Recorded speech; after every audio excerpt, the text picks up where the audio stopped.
Telangana NEET PD 2025 registration चालू हो चुका है and 11 will be the last date of the registration. तो तेलंगाना का थोड़ी एलिजिबिलिटी क्राइटेरिया हो गया, अब रजिस्ट्रेशन चार्जेस क्या होंगे, क्या अलग से चार्जेस है, फीस स्ट्रक्चर क्या है, इसके बारे में थोड़ा हम डिस्कस कर लेते हैं। देखिए, सबसे पहले हम रजिस्ट्रेशन चार्जेस के बारे में जान लेते हैं। If you are applying for Telangana में किसी भी तरह की सिक्योरिटी डिपॉजिट नहीं है। Okay, so registration charges will be quite expensive. 15,000 is the registration charges. उसके अलावा आप जो दूसरे स्टेट के बच्चे हैं उनको अलग से 8,000 पे करना पड़ेगा, यानी कि 23,000 पे करना पड़ेगा to participate in the Telangana counselling. अगर आप FMG स्टूडेंट है, फॉरेन मेडिकल ग्रेजुएट, तो आपको अलग से 10,000 पे करना है। सो मतलब आपको 25,000 तक पे कर सकता है to participate in the Telangana counselling. उसके अलावा अगर आपका कल जाके तेलंगाना में एडमिशन हो जाता है एंड आपको ये आपका रिजल्ट डाउनलोड करना है, तो उसके लिए आपको अलग से 49,000 आपको पे करना है to download your allotment letter. तो ये उसके रजिस्ट्रेशन प्रोसेस के बारे में हो गया। एलिजिबिलिटी क्राइटेरिया इज सिंपल, यहाँ पर 3 कोटा है। Okay, MQ1, MQ2 and MQ3। MQ1 में वो भी डिवाइडेड है 50% फॉर देयर स्टेट एंड बाकी जो है उनके बाहर वाले बच्चों के लिए।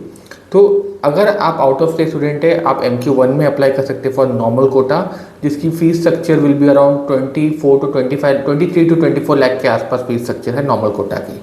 अगर आप MQ2 यानी कि NRI कोटा के लिए अप्लाई करते हैं, if you are NRI, your parents are NRI और any of your first blood relative is NRI, you can apply for NRI quota as well. उसकी फीस इंटू 3 यानी कि 60 to 70 लाख के आसपास भी फीस स्ट्रक्चर है NRI कोटा के लिए।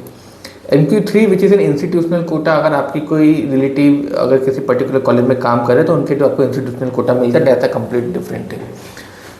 If you are applying for Telangana state, आपको कुछ चीज़ों का ध्यान रखना है कि तेलंगाना में अगर आप अपना एडमिशन लेते हैं तो आपको 1 साल का बाउंड है तेलंगाना जैसे स्टेट में। उसके अलावा आपको ये भी समझना है कि तेलंगाना में कल जाकर सीट मिल जाती है राउंड 2 में, चलो मान लो आपको सीट मिल जाती है, आपको अपग्रेड के थ्रू मिल गया या आपने ले लिया तेलंगाना में सीट, और कल जाके आप छोड़ना चाहते हो तो आप नहीं छोड़ सकते। छोड़ोगे तो आपको 50 लाख की पेनल्टी है, साथ में आप 3 साल के लिए डिबार हो जाओगे तेलंगाना स्टेट से। तो ये सब एक बेसिक चीज़ है जो तेलंगाना की काउंसलिंग को कंफ्यूजिंग करती है कि क्या हमें पार्टिसिपेट करना चाहिए, क्या हमें 1 साल का बॉन्ड सब करना चाहिए, या अगर हमें कल जाके मिल जाता है हमने छोड़ना चाहे तो नहीं छोड़ सकते। तो ये सब चीज़ आपको हर एक स्टेट में प्रॉब्लम आएगा, हर एक स्टेट की काउंसलिंग को लेकर प्रॉब्लम आएगा।